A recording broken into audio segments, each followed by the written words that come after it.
I've talked to some of you today. I will say my last day at Lyft is on Friday, so I guess I'm technically at Google now, so if you want to network on that, let me know.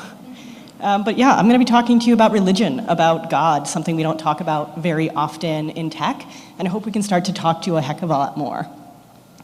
For the sake of establishing biases, establishing who I am, my name's Zoe. If you are a Salinger fan and you're like, whoa, Adventures of Franny and Zoe, my parents never read the book. They just named me after a character on accident, so I apologize if that ruins anything for you.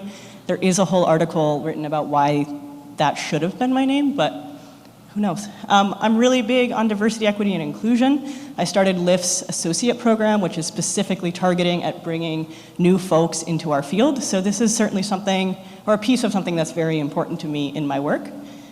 And again, for the sake of biases, I'm hella Jewish. That's part of where this idea came for me. So that is certainly my bias in the world as I interact with the world as a conservative Jew. That is me at 13 years old, same curls, maybe a little bit younger, you know? And I'm also culturally Jewish, so if folks are familiar with Judaism, it is both a religion and a culture, somewhat unique in that space, and I live joyously within both. So keep that in mind, you know, push on questions about that if you'd like. So goals for today. I'm talking to you about God. I know that's going to get a little bit weird. So I want to make sure we're on the same page moving forward. I first want to talk about the current state. What's going on with religion and tech right now as I see it? And then why should you give a darn, right? There are so many amazing things for us to be thinking harder about. Why should this also be on your list? And I want to make it really clear just from the start, in no way am I saying that other diversity inclusion practices are not as important as this. Indeed, I think there's no way to fully compare any of them. And we as user researchers especially have this duty and this opportunity to really make sure that everyone is included in our products and that we're truly building for everyone. So I'm just hoping you will add this to your long list that I don't think there's ever an end to, and I think there's a lot of joy in that. And then, of course, so that I don't leave you with anything too high level, what are some of the things that you can start to adopt today with the products you're building now?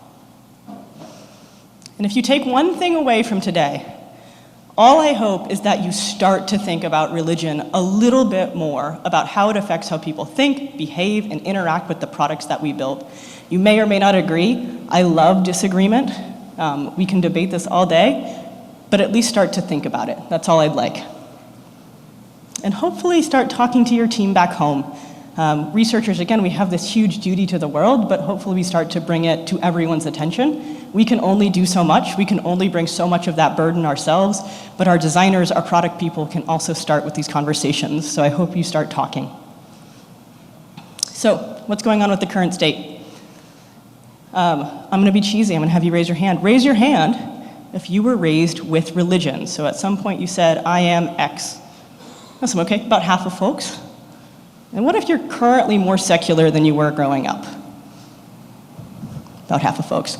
So this is pretty much what I would expect, but the world is very different. 85% of the world is religious, and that number is increasing much, much faster, 230 times faster than non-religious people. And you might be like, whoa, what's going on with religion?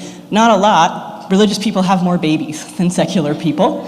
So when we think out into the future, our users in 50 years, heck of a lot more likely to be religious than they even are today, where 85% of the world is already religious. So we're always building to the future, right? Hopefully we're not building things that no longer apply in 2 to 3 years. So thinking into the future, a lot more religion going on. And there's a pretty big disconnect between that and UXR. So about half the room raised their hand for those questions. 80% of UXRs have college degrees. I'm sure a lot of you have even more than that, masters and PhDs. And what we see is more educated people, less likely to say religion is important. The more educated people become, the less likely they think about religion, consider it something they want to think about in their daily lives. Researchers themselves, we're particularly not religious. Americans in research, so not limited to tech, just research in general, are 66% less likely to attend religious services. Why does this metric matter at all? Folks who attend religious services just tend to do more religious stuff, right? There's more likely it's having a bigger effect in their life. So we're pretty disconnected there. And those living in big cities, which I imagine is most of us, are 9% more likely to be agnostic or not have religion. So these are kind of the San Francisco, LA, New York, Seattle, where most UX is happening. I think this is one of the huge benefits of the fact that a lot of tech is going remote, is we're going to start to see more researchers from more diverse backgrounds and more diverse places. But for now, so much of it's in the Bay, so much of it's in New York, tends to be more agnostic, which all comes together to say, we're just a group that's less likely to be religious than the folks that we are building products for. And that difference, anytime we are different from the people that we are creating a better world for, it is so important that we acknowledge it. Now, what's going on with religion and tech? Is this a research problem, or is this a tech problem? Spoiler alert, it's a tech problem. It's a world problem, something we don't talk about. A piece of this is social norms. Tech itself tends to be pretty secular, and there's a lot of ways that we explicitly overlook religion in tech. Now, social norms probably make sense. There's the things we just don't talk about, right? Sex, politics, and religion. Your grandmother, dear Abby, told you never talk about these things at work, and we tend not to talk about them much in work. We're seeing more acceptance. Huge shout out to Gen Z. Like, if anybody's Gen Z, that generation is really pushing us forward in the world in a way that no one has before. But for the most part, we still don't talk about these things. We try to keep those pieces of ourselves separate. We don't want to offend anyone. We don't want to create in-groups and out-groups. We want people to feel welcome, but it's really important to remember that faith-friendly, and as a sidebar, anything-friendly, politics-friendly, sexual relation-friendly is not the same as being inclusive. Lack of discrimination is not the same as inclusion. And right now, we just aren't great at doing these things. And secularity is not limited to UXR. Just as your grandparents probably told you that staring at a screen all day is going to ruin your eyes, actually, it makes you less likely to be religious. People who use the internet more, less likely to be religious. Most of us use the internet a heck of a lot. Just more likely to be secular within our field and being surrounded by secular people. And finally, religion is just overlooked. So externally, there's been a bunch of amazing reports recently on DEI. Some of these are over 100 pages long and do not mention religion once. Totally left out of the conversation of ways that we want to include the world. And you might be thinking like, well, is that the same? But there's a lot of religions that only make up 1 or 2% of the world, right? These are minorities that are existing in a world that was not created for them. If anyone isn't Jewish in the room, you know things get scheduled over our holidays constantly. Same with Muslims in the room, right? We are not taken into account in the same way. And then even internally at the companies we work for, so not just the folks that are building these thought articles for the rest of us, race and ethnicity are included in 95% of DEI websites. We should really address that 5%, but 95, not bad. Religion is included in 43. It is almost always one sentence or less that simply says, we think about religion, right? So we're not making space for it. Now you might be saying, okay, great. There's a lot of things we overlook. Clothing style, lots of other things that we should really be focusing on, like childhood trauma, as we talked about earlier today. Why should we actually look at religion at all? Religion matters. Religion affects the way people interact with the world, both indirectly and directly. Indirectly, these are the big subconscious things that affect how we look around the world. And directly, these are some of the rules in place that you may or may not be aware of that say something is acceptable for a person to do, to eat, to say, to exist, versus not. Really, those are the things that if you mess up, you will end up on the front page of the New York Times and people will be making fun of you. So we'll talk about those today so we can avoid them. So how does religion shape how people think? If we look back in the world, religion is one of the most prominent and extensive social institutions that shapes our culture, our ethic, our acceptability. Now, this is not always a good thing, right? I think we can all look into the past and say, okay, the Crusades, not a great time in history. And certainly the Darfur crisis, even more recently, there are ways that this is not good, but nonetheless it is true. So it's something we want to think about. But it also affects how a society develops its ethic. The US is supposed to have a separation of church and state. We know that's not true. And so much of the debate these days is because of something that is rooted in religion, right? What is okay? What is not okay? So these are things that we want to think about a lot. And one of my favorite theories to explain this is called the theory of planned behavior. Anybody who took Psych 101, this is probably like hitting off some bells, so I won't go in too deeply. But basically what it says is our attitudes toward the world are subjective norms, so what we think is okay. and our ability to control them, right? Can I actually lift the chair that needs to be moved or not? Affects our intention, which then affects our behavior. Why are those two separate steps? We don't always do what we intend to do, right? I intended to wear a cool green blazer. It is very hot up here, so I am not doing that. There's lots of reasons that affect that, but we can take it a further step back, and religiosity directly affects all three of these, right? How I think about what is good, what is allowable. If you come from a religion that says the world is predestined, you were born into what class you were supposed to be born into, you were given the resources that you were meant to have, and you cannot change that, your perceived behavioral control over your career, over the people around you, over where you live is going to be very low, and that's going to strongly affect your intention of what you can do. But it's also good to keep in mind that religion also directly affects the intention itself. What do I think is okay? What do I think is necessary? I used to be a wildlife biologist. I know mainly I talk about like early career stuff and transitions, so if you know me, that's probably from where. But our willingness to conserve wildlife, strongly affected by religion. If you follow a religion that very much relies on the Old Testament says that animals are to service man. We are to protect them for our own benefit, not for the sake of the animals themselves. So your intention and behavior, whether or not you think hunting is okay, whether or not you think eating animals is okay, is directly affected by that text. There's just a lot of things we like to think about here. And then regardless of your focus area, there's a few things to always be considering. I can call these the 3 Fs: food, finance, and sexual relations. And these are just things you want to keep an eye on. I actually was going to go with fecundity, which I was told was not a common non-biology word, but Alex made that joke, so I can't even take credit. Food, these are the things we can and can't eat, right? Maybe you can or can't eat pork if you are Jewish, shellfish, mixed milk, and meat. Muslims also avoid pork. There are certain religions that keep completely vegetarian or ovo-lacto-vegetarian. These are what's allowable and not allowable. Also, whether or not you can cook on certain days, how you can cook, how many pans you need to have in your kitchen. These are the things we think about with food. Finance, how do I invest? What's acceptable to invest? What money can I collect? And sexual relations, who can talk to who? Who can touch who? When can they be touched? When can they be photographed together? How can they be shared in these photographs? These are all things that are very directly affected by certain religions. So these are the ones we want to keep an eye on.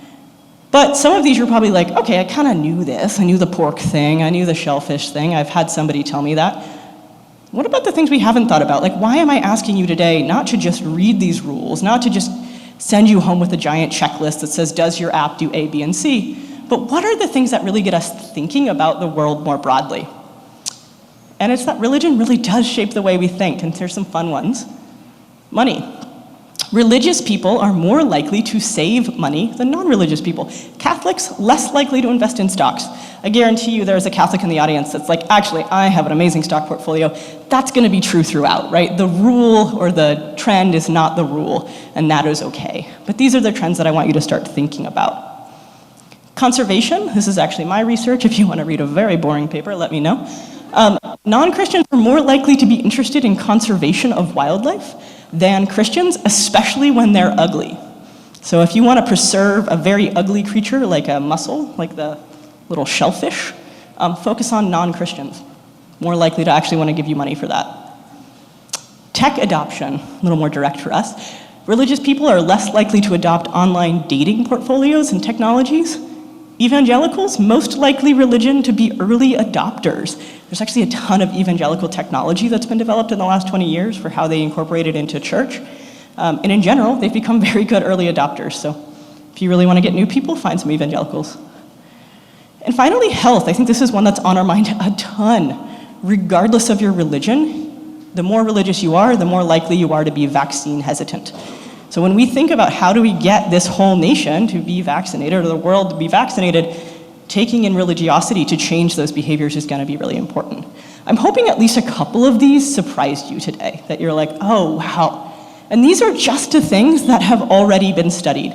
So if you are out here working for Uber or DoorDash or whatever else, and you're like, dang, I wonder how that might affect my product in a different way, know that that question very likely hasn't been asked.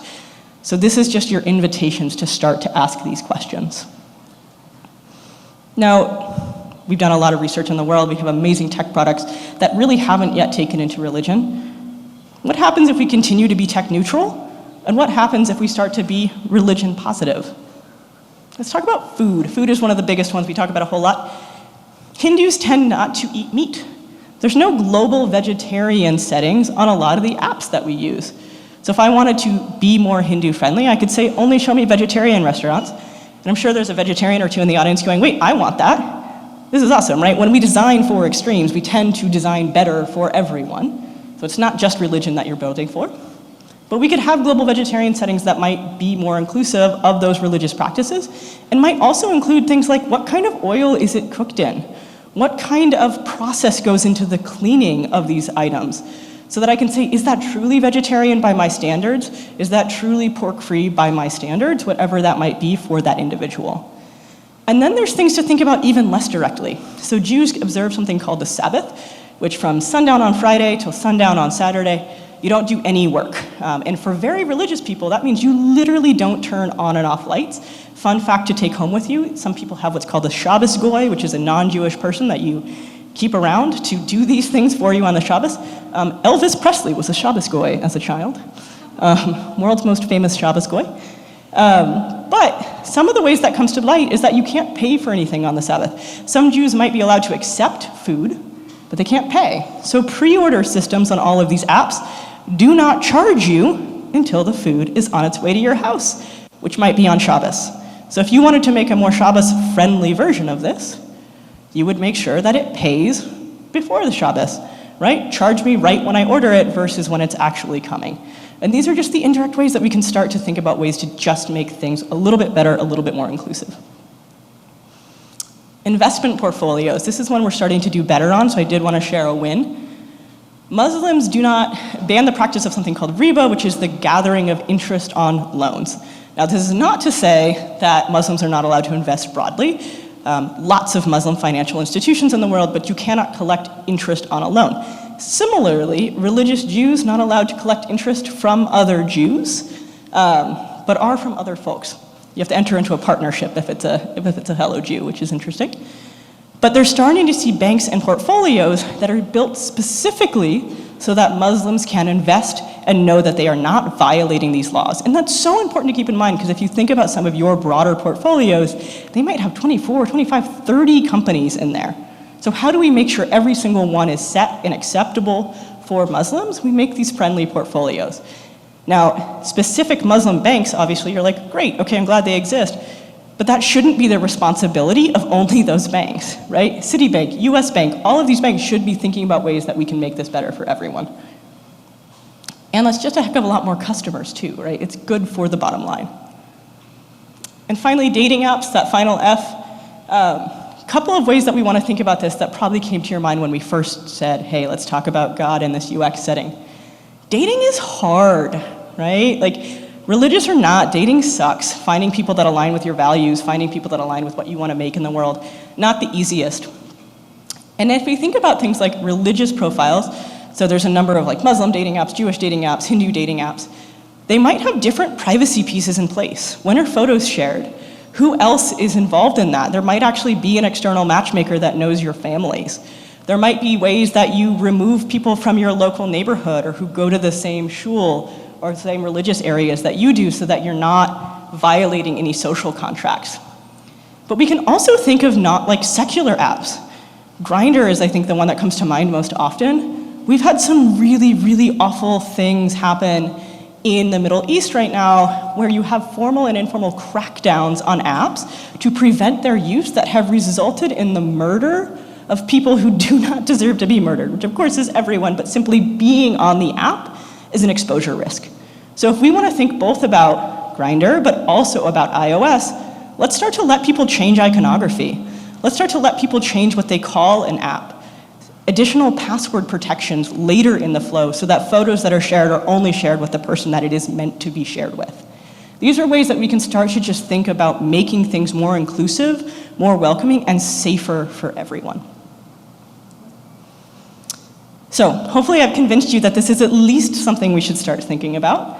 So what am I asking you to do next? What am I asking you to start doing tomorrow as you start to head home and back to your jobs, back to maybe it's some of these things, but maybe it's a totally unrelated app. Again, wildlife has a huge bit of religion that needs to be taken into account, so I guarantee your app, your portfolio, we have so many great research tools here, none of which have religious filters on them, or the ability to recruit people by religion. So guys, feel free to get on that.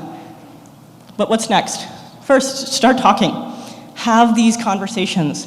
The more awkward they are, the better. Bring your biases to the table. If you disagree with me, bring that to the table. Hey, here's why we shouldn't be doing this. But have that conversation. Start talking to your teams. Then start to get depth on your area, whatever it is. Start with Google, right? Nobody owes you their time, but start saying, hey, what's the story with my food app and Judaism and Islam and Hinduism, whatever else. And start talking to experts. There's a lot of these things that you just might not think to Google, right? Hey, what else should I know about my app? Like, hire a rabbi, hire a pastor. Remember, there's like a million different sects of Christianity. Talk to as many of them as you can. Pay people for their time and their expertise, but start having those conversations. Start doing that research for your product. Start to recruit for religion in qualitative work. Some of this we know, right? We know food regulations exist. A lot of it we don't, right? How does religion affect investment in crypto? I'm sure it does. I have no idea how to answer that question. Start bringing these folks into the lab. Start asking these questions. How does it affect things? I'm seeing nods, so I feel like maybe there's already some known data there, but that's exciting. And then start to push your teams, right? We're researchers, we're empathetic, we want the world to be better. Start to have these conversations. Push them to start including this in their product planning, in deciding if something is acceptable or not, if something is moral or not, if it's the right path to take or not, and make sure that it works for the 85% of the world that associates with being religious. And then as a reminder, and something positive hopefully to lead us on, our goal is to understand the world, our goal is to understand the users and build something amazing, right? And this is so hard when it's not a world we know, right? When it's something that we are external to. And we've heard a bunch of amazing talks that it is not the role of the super religious to come to the table every day and say, hey, you're not taking me into account. We should be taking everyone and their unique experience in the world into account. And together we can start to build a more equitable tech world for everyone in it. Thank you.